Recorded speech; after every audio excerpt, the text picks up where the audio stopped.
Are credit cards an asset or a liability? Well, it could be both. It depends on how you use them.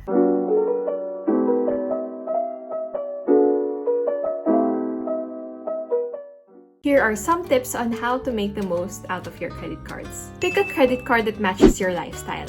If you're into traveling, pick one that offers travel-related perks such as miles, lounge privileges, or low currency conversion rates. Or if you're into shopping, pick one that offers points and big discounts on partner merchant purchases. These are only a few examples, but there are several types of credit cards out there. It's really up to you to pick what is best for you and your lifestyle.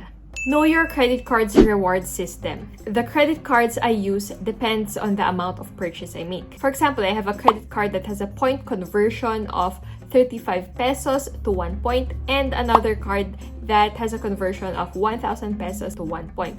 So naturally, if ever I purchase something below 1,000, I would use my 35 peso point equivalent card compared to my other one. Also, it depends on what types or what things you are purchasing. For example, if I would purchase travel tickets, I'd use this other card that has travel perks versus this other card that doesn't.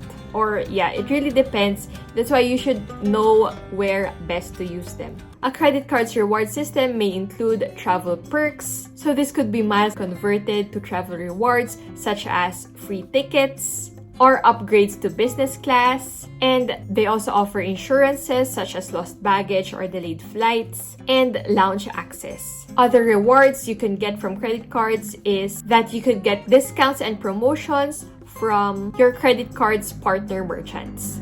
Aside from that, you could also get rebates or cashbacks. Point system, these points can be converted to cash payments on your bills, or it can be converted to rewards on your credit card's partner merchants. Third tip is to pay full and on time to avoid interests and charges, because if you decide on getting a credit card, you should be responsible. If you don't pay full or on time, the credit cards gain interest and you have to pay these, which adds to your debt. Tip number 4 is do not exceed your credit card limit, because if you do, your credit card could be declined, you could pay an over limit fee, your interest rates could go up, and your credit limit could go down, and your credit score could drop. Or possibly that your credit issuer could close your credit account. But on the other hand, if you're a good payer and you don't exceed your credit limits, the credit card issuer usually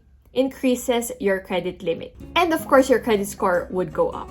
Lastly, always use credit card instead of cash, as long as you follow the previous tips I've mentioned. Using a credit card builds you credit, and what you aim is to build a good credit score, because this will be a big help if you want to apply for loans in the future or other credit cards. Aside from that, you get to earn rewards and points, unlike just using cash wherein you don't. I usually only use cash if the merchant does not accept credit cards. Also, credit cards have fraud protection, meaning you won't be liable for unauthorized transactions on your account. Unlike if you use cash and you were scammed, it's literally all gone. Using credit cards is also the best options for large purchases. Aside from getting a large number of points on your purchases, you get to take advantage of installment payment plans or other perks such as extended warranty or purchase protection. Remember, using a credit card responsibly is key to maximizing its benefits. Avoid overspending and only use it for purchases that you could afford to pay in full each month. Thank you guys. I hope you learned something on this video. Don't forget to check my other videos over here. Bye!